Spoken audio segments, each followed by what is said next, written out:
Today I'm going to show how to install a Veloce front splitter for a 2022 to 2023 Hyundai Elantra N. Since the splitter is made as one piece, I would suggest having a second person to help hold the splitter during the installation process. First, test fit the splitter by holding it up to the car so you can get an idea of how the product will attach to the car. The product is made in such a way that it should fit perfectly from side to side, and it will back up to the plastic curb protection piece. This ensures an exact fit to the factory bumper and takes the guesswork out of how the piece should be mounted to the car. The front splitter has 47 pre-drilled holes. The splitter will come with a bag of mounting screws. The bag contains 17 1.5-inch screws, 22-inch flathead screws, and 19 1.25-inch flathead screws.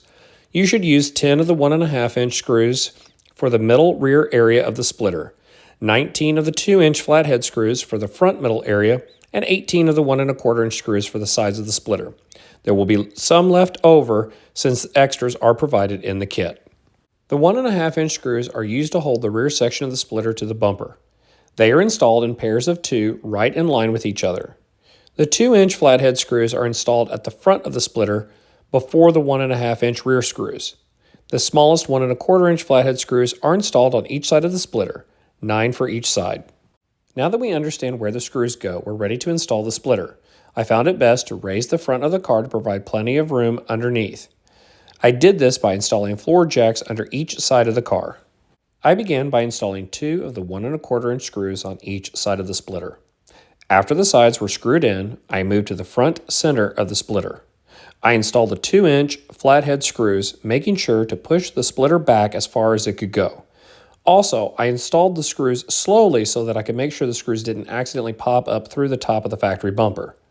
The channels drilled in the splitter are nicely done, but don't provide any wiggle room, so you will want to make sure that the splitter is pushed back and the factory bumper is covering the top of the splitter. You want a slight overhang of the factory bumper so the screws align correctly. After the metal screws have been installed, you can install the 10 1.5-inch screws at the back of the splitter. Since the splitter is supported on the front and sides, you should be able to install these screws without having to manipulate or support the splitter in any way. After the 1.5-inch screws are installed, you can move back to the side of the splitter and install the remaining 7 screws for each side.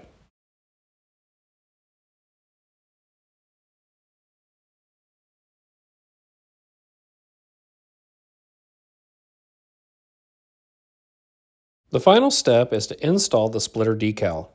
I chose to install one decal in the center of the splitter. Clean the area you want to install the decal with alcohol. Then peel the decal from its backing and lay it on the area you want the decal to go. Finally, peel off the transfer tape on the top of the decal. You've now successfully installed your Veloce splitter. Enjoy your car's new look. Thank you for watching. Please like, share, and subscribe for more content.